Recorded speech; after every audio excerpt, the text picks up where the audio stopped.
Hi guys, welcome back to our channel.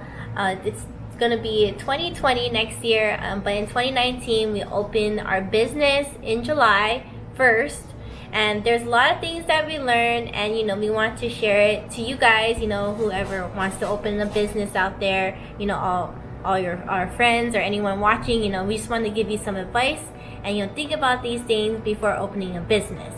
So one of the first things that we learned was success comes to those who work. So you gotta work for it. You can't just want to do it and just want to do it forever. You have to actually put in the work to do it.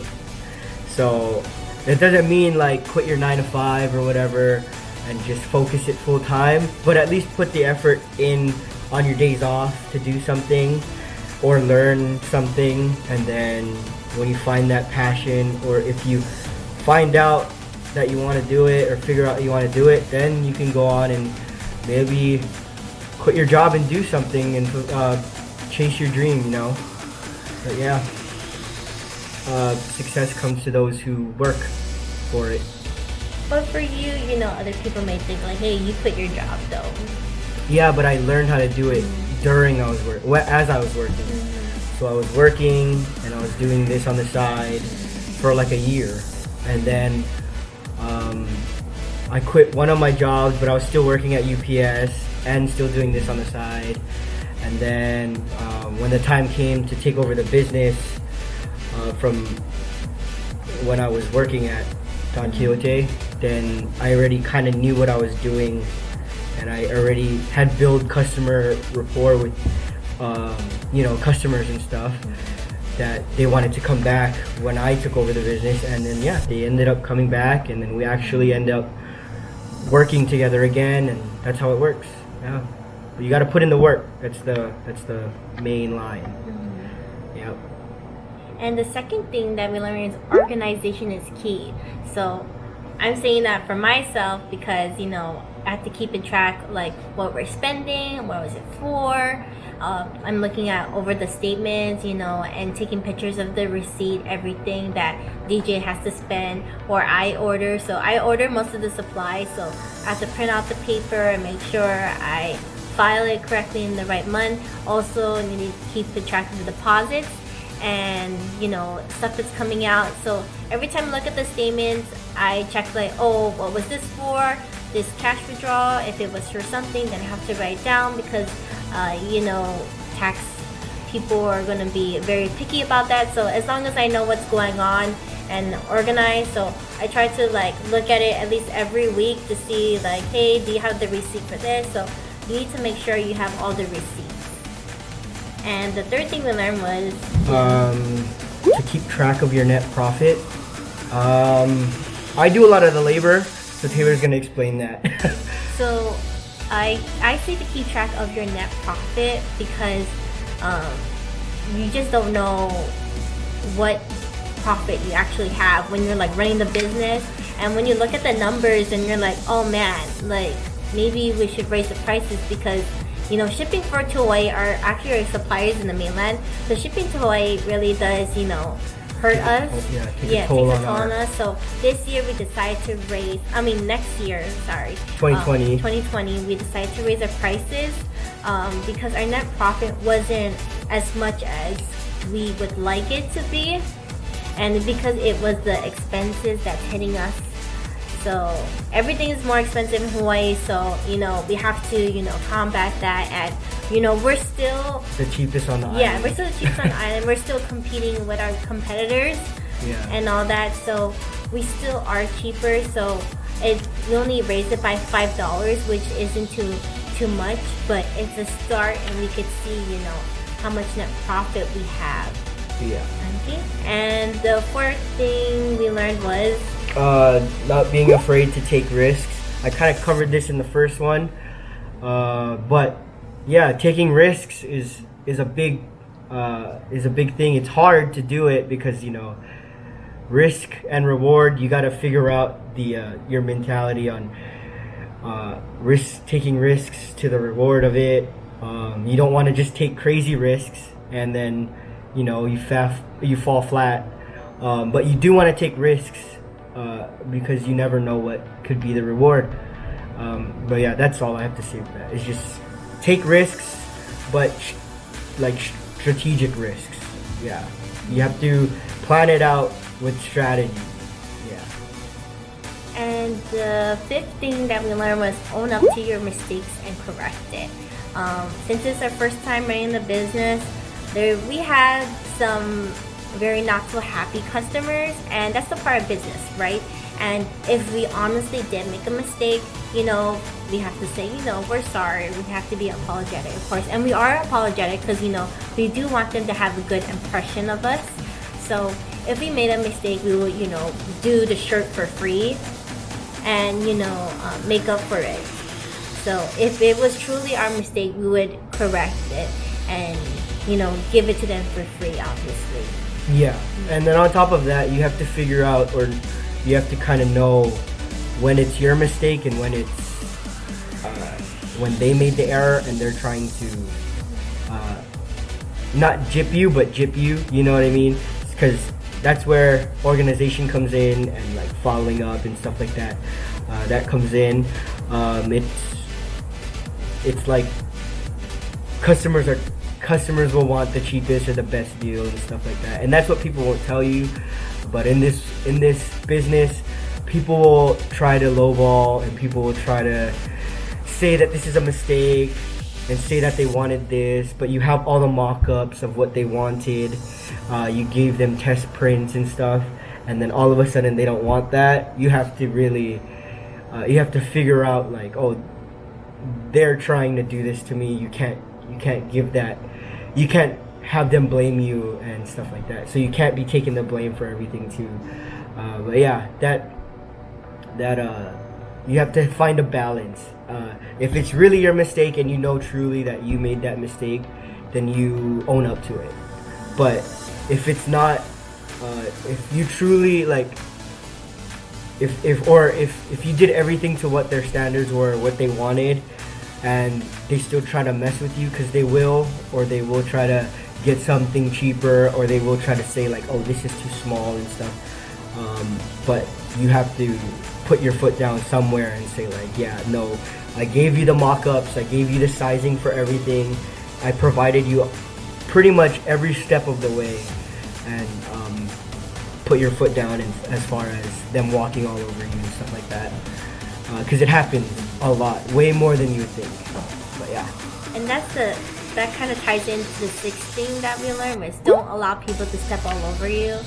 Yes, because it happens a lot. People will come in and like they'll want it this way, and then you'll print it for them, and then they'll tell you, oh, it's too small. But you already went over the fact that this is the biggest you can print. Other circumstances is like, this is a 7X shirt. I only can print 11 by 7, and you see how our shop is set up. You see how big our printing is. You see all of the test prints outside of our shop. And I tell you that if you're bringing in something more than a 4X, it's gonna look kind of funny if you want me to print on it, because I only can print up to 11 by 17, and I always give that disclaimer. But people will try to say like, oh, it's too small, I need a refund, blah blah blah. And there's other circumstances, I just can't really think of it now, or without pinpointing people and stuff like that, or putting anybody on blast. But no, yeah, it happens. But to all businesses, it will happen. And if you want to start a business, just get ready for that. Learn how to be nice, but be very adamant. You don't have to be cutthroat or crazy and stuff like that. You just have to learn how to be chill and very adamant in what you want to do and how things come across and stuff. But yeah, because I'm different with him. Like, I respond to the text, so I'm very like firm of what is required. And you know, when people talk to him, you know, they know it's not him, and sometimes he takes advantage of because he's too nice. So, but then there's me, like, hello, you're supposed to follow the policy and stuff. And that goes up to our number 7 thing that we learned was come up with a policy slash disclaimer. So every situation that we have is because of that certain person. Yeah. Yeah. So every policy that we have is because a certain person, you know, caused us trouble. Or tried to do something Yeah. that was like, oh wow, we didn't even think of that. How did they even like Yeah. try to swindle us in this Yeah. way and stuff? But yeah, if you read our policies, it's all because of people coming in and like finding out loopholes and figuring out like, oh, this is this and this is we can pay separately and get it a little cheaper and stuff like that, or we can come in at different times and get it a little cheaper than going in and printing it all on one side. You know, it's yeah, people are you know, they're people. There's those kind of people always, you know, and asking for discounts and stuff like that, when a lot of the times it's not negotiable. Yeah, it's not negotiable. Prices for businesses, you don't really, usually people don't go up. I don't go up to businesses. You don't go up to L&L or McDonald's saying, oh, can I get it cheaper? You know, just because they're a small business and we do kind of rely on sales and stuff like that, doesn't mean that we're giving discounts all the time or things are negotiable. But yeah, that's that. And the 8th thing we learned was to make contracts to cover your ass and keep your receipts. Yeah, because people will try to they'll do big orders and like they'll try to again swindle you or try to say like, oh, I want a refund, but oh, you signed this saying that, hey, I looked over I looked over my product and I'm satisfied. So once they're satisfied or once they sign it, it's good to go. Legally, your back is covered. But yeah, always have contracts and yeah, keep receipts and records and text receipts. Whatever people say, you gotta keep it because it'll really, what's that called? It'll really cover you later.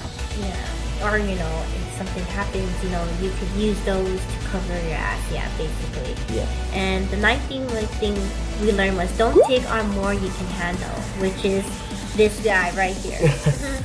I like to try to satisfy people, and it's not good all the time. But yeah, I'll take some crazy stuff in, and for some reason it's that part of me that thinks I can do it, or I know I can do it, but I know that me accepting the order will take a lot of stress on to me or put a lot of stress on my plate, and I do it, but I know it's not healthy for me. I'll take in like that 70 shirt order. Oh, it's due in 3 days, and I'm like, oh gosh, like I know I can do it, but I'm gonna stress out. And I like to see the customer happy and stuff like that, but sometimes it's not worth your stress and your, you know, that stuff. Yeah. And that stress piles onto me, and then you know, it just affects both of us, the stress. And you know, we want to make next year easier for us. Yeah. So we're not as stressed out. Yeah. This year was a building year. So is next year and the year after that. It's all growing periods, but hopefully we can learn from this 6 months that we're in business and then carry it on for the years to come. Bigger and better things and stuff like that. But yeah. The last thing that we learned is you will have slow periods. So yeah, slow periods come. You can make $4 in a week, but the next week you'll come up like $2,000, $3,000. It happens like that. But that $4 a week will get you depressed somehow or some way. It will get you like, why did I do this, or like, is this even worth it? But it is worth it if you pull through to the next week. You know, you have to keep going and keep pushing. because that's how it is. Business gets slow, and it always will get slow. There will be slow periods, but you gotta keep it going, keep it pushing, because there's always the end of the, not the end of the tunnel, but there's always a brighter period in life. Yeah, always. And business is not always booming, so we try to brainstorm together, hey, if this event is coming up, maybe we should tie or make a shirt around this event so people can make their own shirts. We try to think of stuff out of the box that people are like, oh yeah, maybe I should put in a shirt for this or for that. So business is not booming all the time. I don't know if you think it is. It's not. It's reality, and we're learning from it, and trying to make probably the next months that happen again, when it comes to be hey, it wasn't booming this time, maybe we should up a sale. We could just track the trends, and it's a lot of marketing and figuring out your the insights of the month, as far as traffic through social media and stuff like that. You really have to pay attention to that kind of stuff. This was our first month, or first half a year, I guess, in business. So at least we had somewhat of the business I took over. We had some of their insights, but not in the same location. So it is a little bit different. But majority of the time, it was pretty much hitting the same as last year. As far as graduation season coming around, and then Halloween Halloween to Thanksgiving is a little slow, and then Christmas picking up again. We will be going into football season, Super Bowl season again, so we'll be really pumping out those Niner shirts that will be coming out. But yeah, you just gotta track the trends and see what's the best for that month, and how can we market it, and how can we get better than the last time. Yeah, so we live and we learn. Hopefully 2020 will be better for us. It wasn't 2019 was bad, but we just hope for the years to come we'll just get better and better. Yeah, definitely. Yeah, I don't have anything else. I had a bunch of stuff to say, but I forgot. Okay, well, just give us a follow on our GK Prince Instagram page. GK Prince Hi. I'll put it down below over here. And also subscribe to us, comment. And yeah, thank you so much for watching. We appreciate it. And we hope you appreciate these videos as well. Yes. We do it for us. Just to keep track. But yeah, 2020 is literally tomorrow. Yes. And let's do it. Let's get it going. So hopefully we can keep these, vlogs consistently, because it looks like we're doing pretty good so far. Yeah. Yeah. So we'll keep it coming. If you guys want to see anything as far as the shop, I'm going to be bringing in bigger machines soon. I'm going to get a vinyl printer. Hopefully we'll move into a bigger shop soon. We'll see. 2020 got some things going. Yeah. Yep. So we hope you a prosperous new year, and we'll see you next time. See you next year. Peace. Bye.